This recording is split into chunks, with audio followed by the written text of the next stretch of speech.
नमस्कार प्यारे साथियों, स्वागत करते हैं आज के इस प्यारे से वीडियो में जिसमें हम पढ़ने वाले हैं द्विघात बहुपद यानी कि क्वाड्रेटिक पोलिनोमियल। ठीक है, वीडियो के एंड तक बने रहिएगा। वीडियो के लास्ट में आपको सरप्राइज रखे हैं, उसे देखकर जरूर जाइएगा और वीडियो में प्रॉपर बने रहिएगा। इसमें हम पढ़ने वाले हैं द्विघात बहुपद के बारे में पढ़ेंगे। उसके शून्यक कैसे ज्ञात करते हैं, बहुत आसान तरीके से सिखाएंगे। उसके शून्यक कैसे ज्ञात करते हैं, बहुपद के शून्यक और गुणांकों में संबंध भी पढ़ेंगे भाई, तो वीडियो में प्रॉपर बने रहिएगा। और तो चलिए शुरू करते हैं द्विघात बहुपद। द्विघात बहुपद क्या होता है, तो यानी कि द्विघात बहुपद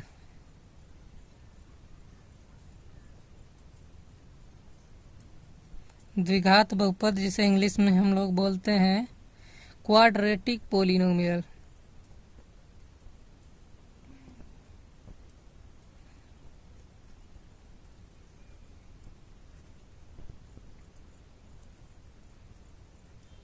इंग्लिश में बोलते हैं क्वाड्रेटिक पोलिनोमियल यानी द्विघात बहुपद।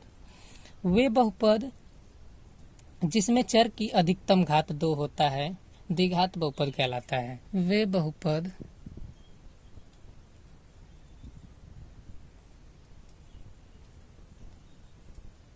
जिसमें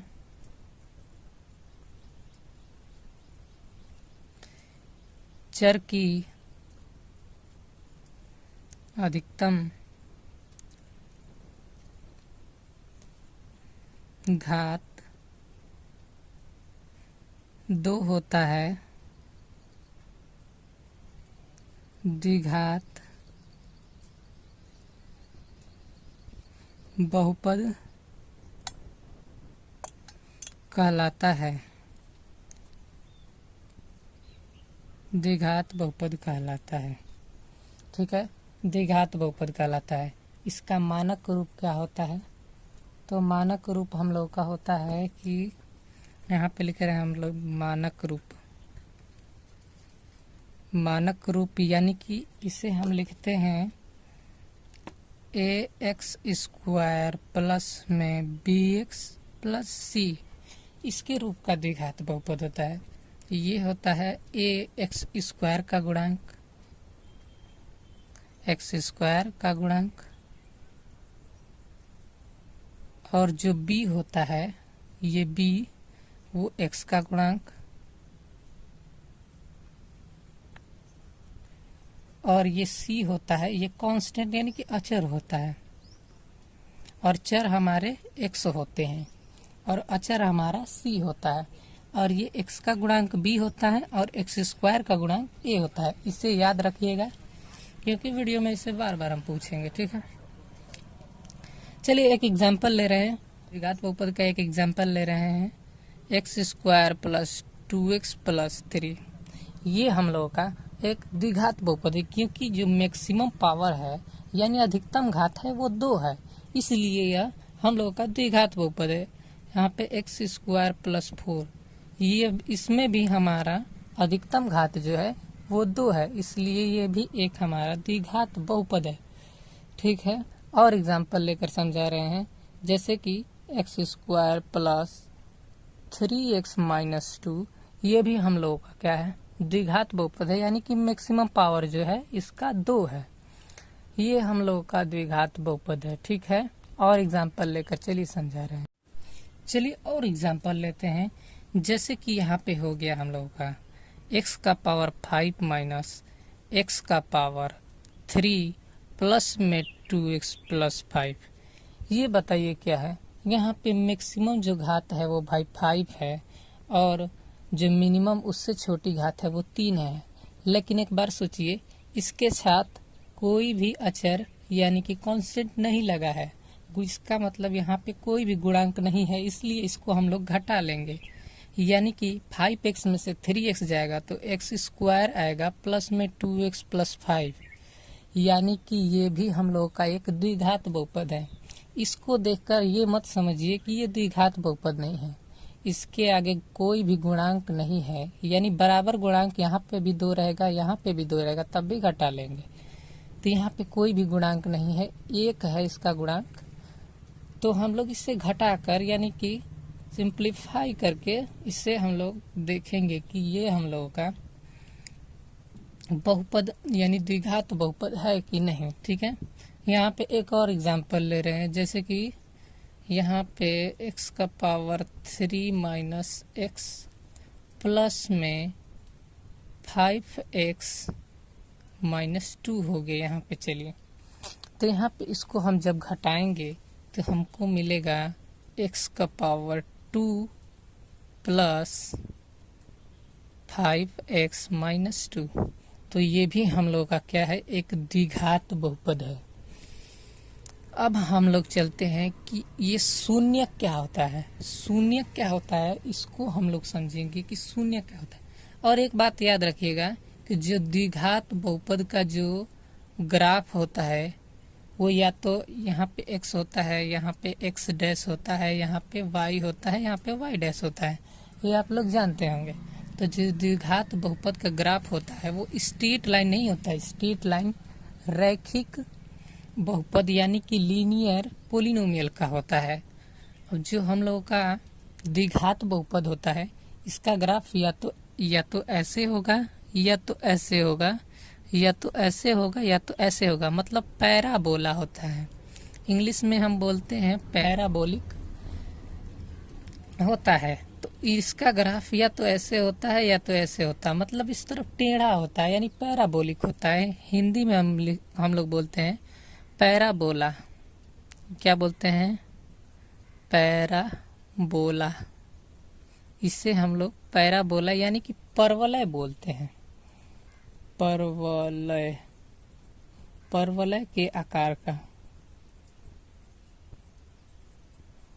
परवलय के आकार का होता है। ठीक है, ये परवलय के आकार का होता है, इंग्लिश में इसे बोलते हैं पैराबोलिक। ठीक है, अब हम लोग चलते हैं शून्य क्या होता है। तो शून्य देख लेते हैं यहाँ पे थोड़ा सा, उसके बाद हम लोग शून्य कैसे ज्ञात करते हैं बहुत ही आसान तरीके से सीखेंगे। तो चलिए हम लोग देख लेते हैं शून्य क्या होता है। यहाँ पे हम लोग लिख लेते हैं सिंपल में शून्यक।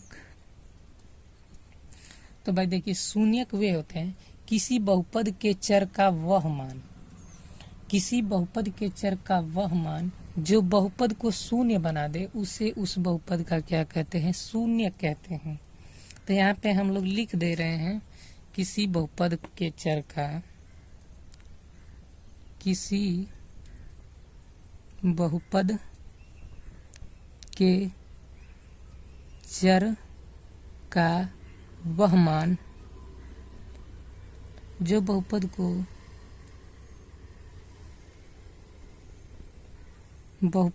को शून्य बना दे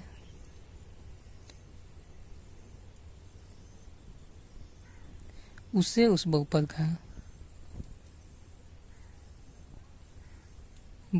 का क्या कहते हैं, शून्यक कहते हैं। शून्यक कहते हैं। ठीक है, तो चलिए एग्जाम्पल लेके समझ रहे हैं। जैसे कि px बराबर हम लोगों का हो जाएगा 2x प्लस 8 हो जाएगा।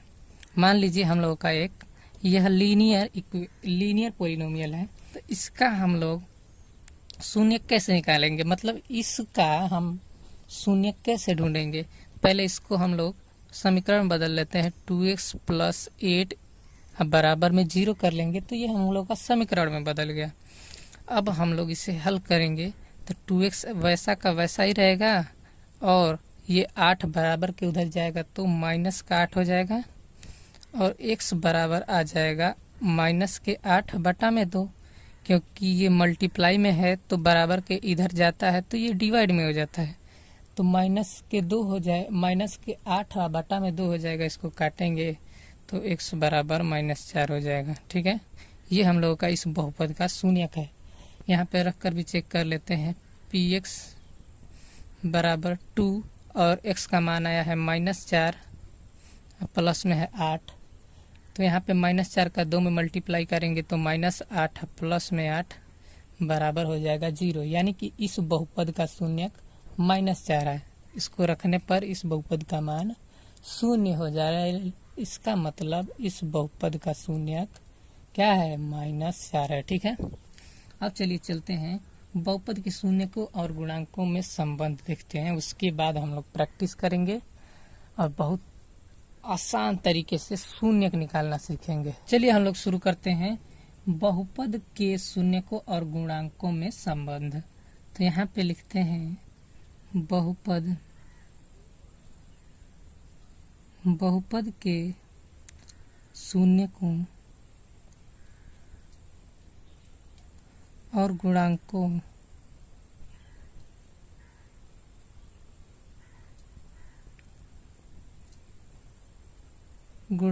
में संबंध। ये क्या होता है? बहुपद के शून्यकों और गुणांकों में संबंध क्या होता है, इसको समझाने के लिए हम एक एग्जाम्पल ले रहे हैं बहुपद का। माना बहुपद हम लोग यहाँ पे लिख लेंगे। माना बहुपद हम लोग मान लीजिए ले रहे हैं X square plus B X plus C. ये एक्स का गुणांक होता है बी और ये एक्स स्क्वायर का गुणांक ए होता है और ये हम लोगों का अचर होता है। ठीक है, तो होता ये है कि शून्यकों का योग जब करते हैं, शून्यकों का योग करते हैं हम जब, तब हम लोग पाते हैं कि जो माइनस में एक्स का गुणांक जो एक्स है बी, तो माइनस में बी अपान ए आता है, यानी कि एक्स स्क्वायर का गुणांक। तो चलिए यहाँ पे हम लोग लिख दे रहे हैं शून्यकों का जो योगफल होता है, शून्यकों का योगफल जो होता है बराबर होता है माइनस में एक्स है ना, एक्स का गुणांक यानी कि बी, एक्स का गुणांक बटा में होता है एक्स स्क्वायर यानी कि ए, एक्स स्क्वायर का गुणांक। ठीक है, हम इसे सिंपल भाषा में लिखेंगे, यानी जो शून्यक आते हैं वो अगर दो आते हैं तो एक को हम लोग अल्फा मान लेंगे और एक को हम लोग बीटा मान लेंगे, यानी कि अल्फा प्लस बीटा, यानी अल्फा और बीटा का जो योग होता है वो बराबर होता है माइनस में बी अपान ए, यानी कि बी होता है एक्स का गुणांक और ए होता है एक्स स्क्वायर का गुणांक। तो ये हम लोग का फार्मूला है। ठीक है, इससे हम लोग चेक करेंगे कि जो हम लोगों का शून्यक है वो सही है कि नहीं, यानी जांच करेंगे। ठीक है, फिर आता है शून्यकों का जो गुणनफल होता है, जो शून्यकों का गुणनफल होता है, शून्यकों का गुणनफल, जो शून्यकों का गुणनफल होता है वो बराबर होता है अचर पद यानी कि सी बटा में आ जाता है हम लोग का एक्स स्क्वायर का गुणांक, एक्स स्क्वायर का गुणांक यानी अचर पद बटा में एक्स स्क्वायर का गुणांक ए। जो शून्यकों का गुणनफल होता है यानी कि अल्फा जो होता है, अल्फा अगुणे बीटा, वो जो बराबर होता है अचर यानी कि सी अब बटा में एक्स स्क्वायर का गुणांक यानी कि ए के बराबर होता है। ये हम लोगों का दूसरा फॉर्मूला है। इसको हम यूज करके चेक करेंगे कि जो हम लोग का शून्यक मिला है वो बराबर है कि नहीं। बराबर अगर नहीं आता है तो शून्यक गलत है, और जब बराबर आता है इसका मतलब कि शून्यक सही है, आपके परफेक्ट है। चलिए अब हम लोग एग्जाम्पल करते हैं। चलिए एक एग्जाम्पल देखते हैं, उसके बाद ट्रिक समझते हैं कि ट्रिक्स से कैसे 3 से 4 सेकंड में आंसर निकालेंगे। तो पहले हम बेसिक मेथड से सॉल्व करते हैं, जैसे कि एक्स स्क्वायर 5x प्लस 6 ले लेते हैं। इसको समीकरण में बदलने के लिए हम लोग 0 लगा देंगे बराबर में, और 6 का ऐसा फैक्टर करेंगे कि भाई जोड़ने पर, यहाँ पे जोड़ का प्लस है तो जोड़ने पर 5 आए, और मल्टीप्लाई करने पर यानी गुणा करने पर 6 आना चाहिए।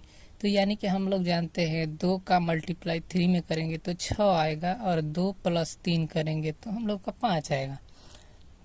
ये हम लोगों का सही गुणनखंड है। तो यहाँ पे एक्स स्क्वायर प्लस, यहाँ पे 5 की जगह हम लोग लिख देंगे 3 + 2 और यहाँ पे x करके यहाँ पे 6 कर देंगे। फिर यहाँ पे x² प्लस में अब x का मल्टीप्लाई करेंगे तो यहाँ पे 3x आ जाएगा, प्लस में यहाँ पे 2x आ जाएगा, प्लस में 6 वैसा का वैसा चल रहा है। यहाँ से हम लोग ऐसे कॉमन लेंगे इसमें से, तो इसमें से हम लोगों को कॉमन दिख रहा है x, क्योंकि यहाँ पे x² है तो x कॉमन लेंगे तो यहाँ पे x बचेगा, और यहाँ पे 3x है तो x पहले से कॉमन ले लिए हैं तो प्लस में बस बचेगा 3। यहाँ पे प्लस का चिन्ह लगाएंगे और इसमें से हम लोगों को 2 कॉमन 2 दिख रहा है, तो यहाँ पे 2 कॉमन करेंगे तो यहाँ पे 2x है तो केवल बचेगा x, और यहाँ पे 6 है तो केवल बचेगा 3। यानी कि 2 जब कॉमन लेते हैं तो 2 6 में डिवाइड होता है, इसका मतलब यहाँ पे 3 बचेगा। 2 का गुणा हम लोग फिर से 3 में करेंगे तो 6 मिल जाएगा, यानी 3 दूना के 6। यहाँ पे हम लोग 0 लगाते हुए चलेंगे, ठीक है। अब हम लोग इन दोनों में से हम लोगों को कॉमन दिख रहा है x + 3 इन दोनों में कॉमन दिख रहा है। एक पद ये हो गया और एक पद ये हो गया, तो इन दोनों में हम लोगों को x + 3 कॉमन दिख रहा है, तो x + 3 को निकाल लेंगे तो हम लोगों के पास बचेगा, यहाँ पे x बचेगा और यहाँ पे +2 बचेगा, तो x + 2 बच गया। तो हम लोगों का आ जाएगा x बराबर x प्लस, पहले x + 3 लिख लेंगे और बराबर में 0 लिख लेंगे, ठीक है। अब x अब बराबर करेंगे और 3 को बराबर के उधर ले जाएंगे तो ये बन जाएगा -3, यानी पहला हम लोगों का शून्यक आ चुका है -3। फिर से हम लोग यहाँ पे रखेंगे x + 2 बराबर 0, तो x वैसे का वैसे लिखेंगे, फिर बराबर, अब 2 को बराबर के उधर ले जाएंगे तो हम लोगों का बन जाएगा -2, ठीक है। ये हम लोग का दूसरा शून्यक हो गया, यानी कि इसे हम अल्फा मान लेंगे और इसे हम लोग बीटा मान लेंगे।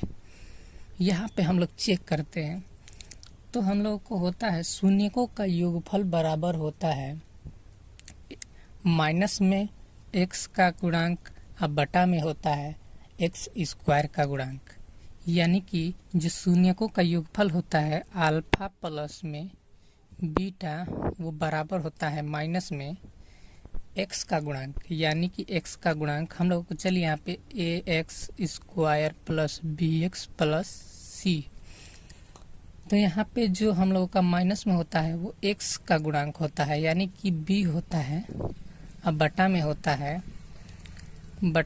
है x² का गुणांक, यानी कि होता है a, x² का गुणांक a होता है। इस पे हम रख के चेक करते हैं तो जो अल्फा है वो -3 है, प्लस में जो बीटा है वो भी -2 है, बराबर में ये माइनस का चिन्ह वैसा का वैसा, और b के जगह हम लोगों का है x यहाँ पे है और b के जगह हम लोग का 5 है, तो यहाँ पे हम 5 कर लेंगे, और x² का गुणांक a, यानी कि x² का गुणांक कुछ नहीं है तो मल्टीप्लाई में 1 है, यानी कि हम यहाँ पे 1 कर लेंगे, तो ये माइनस का 3 और यहाँ पे हो जाएगा -2, क्योंकि प्लस माइनस माइनस होता है, बराबर में -5, अब बटा में 1 नहीं लिखते हैं, वो बटा में चला जाता है, ठीक है। -5 और बराबर में भी हो जाएगा -5, यानी कि ये दोनों बराबर है। ये दोनों अगर बराबर हैं तो हम लोगों का शून्यक बिल्कुल परफेक्ट यानी कि सही है। अब यहाँ पे हम लोग मल्टीप्लाई वाले पर आते हैं, ठीक है। मल्टीप्लाई वाला देखेंगे तो होता है शून्यकों का गुणनफल बराबर होता है अचर पद और बटा में होता है x² का गुणांक, यानी अल्फा गुणा बीटा जो होता है बराबर अचर पद यानी कि c और होता है x² का गुणांक यानी कि a। तो यहाँ पे अल्फा हो जाएगा हम लोगों का -3 और बीटा भी हो जाएगा -2, बराबर में c का मान हम लोगों का 6 है, तो यहाँ पे हम लोगों का 6 हो जाएगा, और बटा में x² का गुणांक a यानी कि x² का गुणांक 1 है तो 1 हो जाएगा। -3 और -2 का गुणा कराएंगे तो माइनस माइनस हो जाएगा प्लस, 3 दूना के 6 और बराबर में हो जाएगा 6, यानी कि ये भी बिल्कुल परफेक्ट आ गया, यानी बराबर आ गया। इसलिए इसका शून्यक परफेक्ट है। -3 और -2 इस बहुपद के शून्यक है। ठीक है, ये हम जांच करके भी दिखा दिए। चलिए अब चलते हैं कि ट्रिक कैसे काम करता है। ट्रिक के लिए हम यहाँ पे वही क्वेश्चन ले लिए हैं। तो ट्रिक कैसे काम करता है, हम लोग यहाँ पे ढूंढे थे गुणनखंड। 2 का मल्टीप्लाई 3 में कराएंगे तो 6 आएगा, और 2 और 3 को जोड़ देंगे तो 5 आएगा। तो जो ये b होता है ना, देखिए यहाँ पे पहले ट्रिक समझ लीजिए। x² plus bx plus c। तो जो ये b होता है, इसका चिन्ह अगर इसका जो ये आगे का चिन्ह है ये प्लस का होता है, तो b का चिन्ह